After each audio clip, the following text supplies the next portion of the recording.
Коррупция просто везде, и Мамали Рахмон боится, что все таджики уедут из страны. В таких-то условиях жить. Подписывайтесь на обновления и точно будете в курсе всего самого важного. Получение биометрического паспорта в Таджикистане стало частным бизнесом, говорят данные журналистского расследования Кабаразия. В паспортных столах Таджикистана зафиксированы случаи коррупции, а некоторые сотрудники завышают стоимость заграничных паспортов.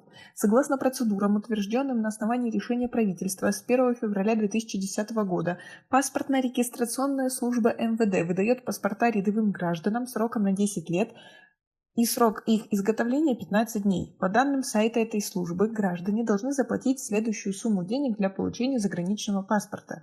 $75 за бланк паспорта по курсу, установленному Национальным банком Таджикистана, 102 сомани, это почти $10 США государственной пошлины, и 40 сомани, это почти $4 за работу паспортного стола. Итого получается чуть более $88 США. В порядке, установленном МВД, граждане оплачивают стоимость загранпаспорта в Аманат-банке и предоставляют соответствующую квитанцию в паспортные столы. Однако на практике система работает иначе. Все сборы идут в обход банка, оплату за изготовление загранпаспорта на местах собирают сами сотрудники паспортно-регистрационной службы. 7 февраля 2023 года был направлен журналист в службу выдачи и регистрации паспортов МВД по адресу улица Мирзо Турсунзаде, 5 в Душанбе для получения заграничного паспорта. Когда журналист пришел в паспортный центр, ему сказали пройти в кабинет номер 11. Здесь у него попросили внутренний паспорт и сфотографировали. Сотрудник паспортного стола потребовал заплатить 1030 сомани, это чуть более $94,5 США, за изготовление паспорта в течение 15 дней. Ради чистоты эксперимента журналист ничего не сказал и просто заплатил. Никакой квитанции на эту сумму работник паспортного стола не дал, только выдал документ о том, что паспорт будет изготовлен 21 февраля. На 7 февраля 2023 года стоимость загранпаспорта составляла около $88 США по курсу Нацбанка Республики Таджикистан. В выданном документе никак не обозначена оплаченная стоимость паспорта. В графе «Сумма» указана 0 сомани. Также был указан номер квитанции, однако журналисту не выдавали никакой квитанции. Аналогичная ситуация происходит и в других городах и районах. Житель города Гиссара 25 апреля 2023 года обратился в паспортный стол для получения заграничного паспорта. Он утверждает, что сотрудники паспортного стола взяли у него 1100 сомани, около $101 США за оформление паспорта в течение 15 рабочих дней. Однако цена паспорта на 25 апреля по курсу, установленному Нацбанком, составляла всего 960 сомани, это $87 США. Я предложил заплатить 1000 сомани, а оставшиеся 100 сомани при получении паспорта, но они не согласились. В итоге я заплатил им 1100 сомани, рассказал житель Гиссара.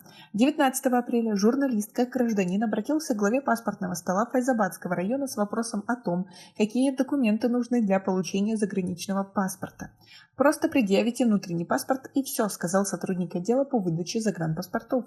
При этом на доске перед его дверью написано, что для получения заграничного паспорта нужно также предъявить квитанцию, выданную в Аманат-банке. Однако сотрудник отдела по выдаче загранпаспортов этого паспортного стола сказал, что за паспорт можно заплатить на месте, то есть ему самому. В 200 метрах от паспортного стола Файзабадского района находится филиал Аманат-банка, где по правилам нужно платить деньги за получение паспорта. Сотрудник Аманат-банка сообщил, что уже несколько месяцев никто не приходил платить за заграничный паспорт.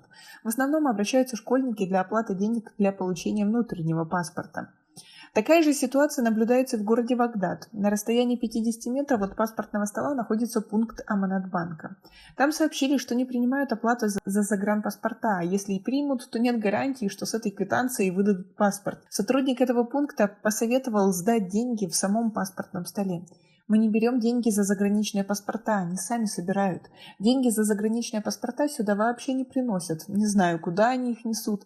Мы берем деньги только за внутренний паспорт», — сказал сотрудник Аманат-банка. Журналист напомнил, что согласно правилам оплату за паспорт принимает Аманат-банк. «Мне все равно, я приму и дам квитанцию, но когда вы пойдете с ней в паспортный стол, они обычно находят какой-нибудь повод, чтобы не принять ее. В этом случае я не могу принять обратно квитанцию и вернуть деньги», — сообщил сотрудник банка.